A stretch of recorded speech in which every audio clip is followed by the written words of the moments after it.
السيدات والسادة المشاهدات والمشاهدين الأعزاء، أحييكم وأرحب بكم في حلقة جديدة من حلقات التنوير. نشرت بعض المنابر الأجنبية معطيات في غاية السلبية حول ترتيب دول شمال إفريقيا والشرق الأوسط في مجال النزاهة والأمانة والثقة، وهي نتائج دراسة قامت بها جامعة نوتنغهام حول مؤشر انعدام النزاهة والأمانة في 159 بلدا من بلدان العالم. نتائج الدراسة تقول إن هذه البلدان لا تحتل مراتب مشرفة، مع العلم أنها البلدان التي يشيع فيها تضخم كبير في الخطاب الأخلاقوي الوعظي. لقد سبق لنا أن نبهنا غير ما مرة خلال الحديث في موضوع القيم والأخلاق إلى أن التربية التي يتلقاها مواطنون سواء في البيت أو في المدرسة تجعل منهم شعبا منافقا بامتياز، يلجأ إلى أساليب كثيرة غير شريفة لتبرير العديد من السلوكات والممارسات المتخلفة، ما جلب علينا الكثير من العنف اللفظي. وها هي دراسة دولية تؤكد أننا شعوب تعاني فعلا من مشاكل لا حصر لها في الجانب القيمي. أمر بهذه الفداحة لم يحرك مشاعر الحكومات والنخب والمجتمعات، حيث ظلت جميعها غير مكترثة. ماذا لو حدث هذا في أي بلد يحترم نفسه؟ كان أول ما سيتم عمله دون شك هو الإسراع إلى فتح نقاش عمومي شفاف وشجاع حول أسباب هذه الظاهرة، والقيام بحملة تحسيسية في المدارس، خاصة في مستويات الابتدائي والإعدادي، لتأطير النشء في أهمية احترام القانون وأخلاق التعامل. وسيدفع هذا بلا شك إلى تغيير المقررات الدراسية والبرامج التربوية لكي تتضمن التركيز على قيم النزاهة والأمانة والصدق عوض الخرافات والأساطير التي تلقن للتلاميذ ليل نهار في غياب قيم المواطنة والفضيلة الحق. ما هي الأسباب الكامنة وراء هذه الوضعية التي لا يمكن السكوت عنها؟ أقترح فيما يلي التفكير في بعض عناصر التحليل التي تتضمنها الأسباب التالية. أولاً، التركيز في التربية على مظاهر التدين والعقائد الغيبية عوض الأخلاق الإنسانية النبيلة والعملية. فليس صدفة أن أول مجال يظهر فيه الغش وانعدام الأمانة وعدم احترام القانون لدى مواطني هذه البلدان هو المدرسة، حيث أصبح الغش في الامتحانات حقا مكتسبا لدى التلاميذ، لدرجة استعدادهم للقيام بأعمال عنيفة ضد كل من يحاول أن يثنيهم عن الغش أو يراقبهم خلال الامتحان. وتتزايد مظاهر الغش مع تزايد مظاهر التدين الفولكلوري في اللباس والخطاب اليومي السطحي.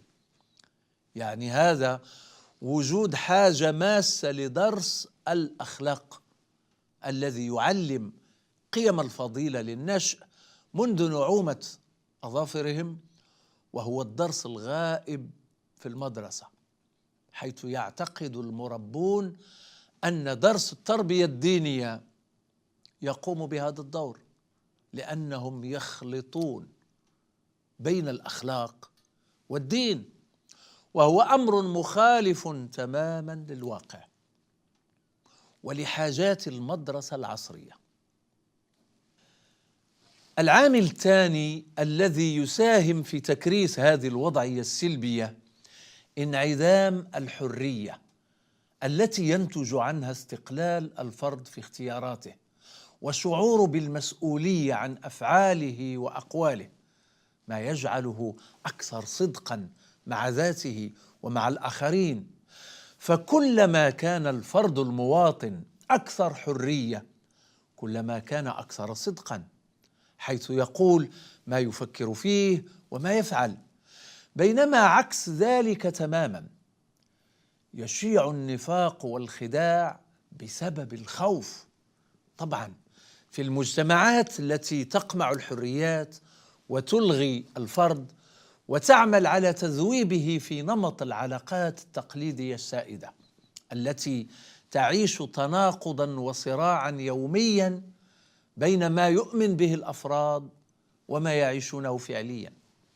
العامل الثالث انتشار الفقر والحاجة، وشعور المواطنين في المدن الكبرى والأوساط الحضرية وأحزمة الفقر على الخصوص بالتهميش وبتخلي الدولة عنهم، ما يضطرهم إلى التعويل على أنفسهم في تدبير أوضاعهم المتأزمة، وذلك باللجوء إلى أساليب مراوغة تكثر فيها طرق الخداع والنصب والاحتيال والرشوة والزبونية والمحسوبية إلى غير ذلك من السلوكات السلبية.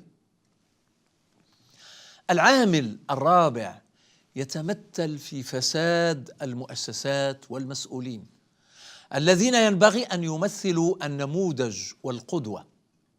وعلى ذكر هذه النقطة بالذات ينبغي التذكير بإحدى المؤشرات العالمية التي تبين في مؤشر الرشوة والفساد أن القطاعات الأكثر فسادا في بلداننا على العموم هي القضاء والأمن.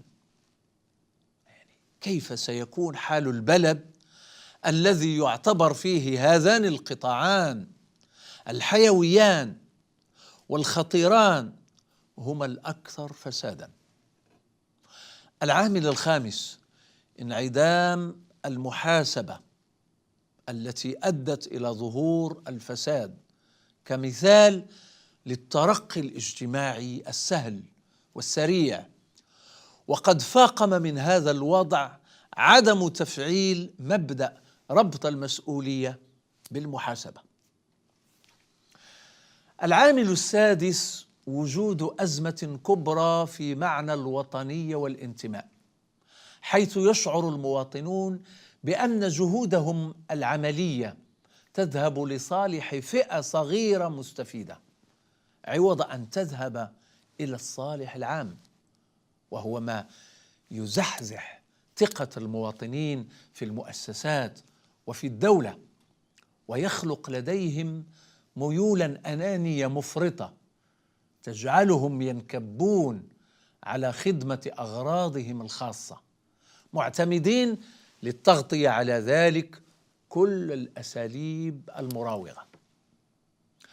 هل نحن بحاجة فعلا إلى أن ينبهنا الأجانب إلى مشاكلنا الحقيقية؟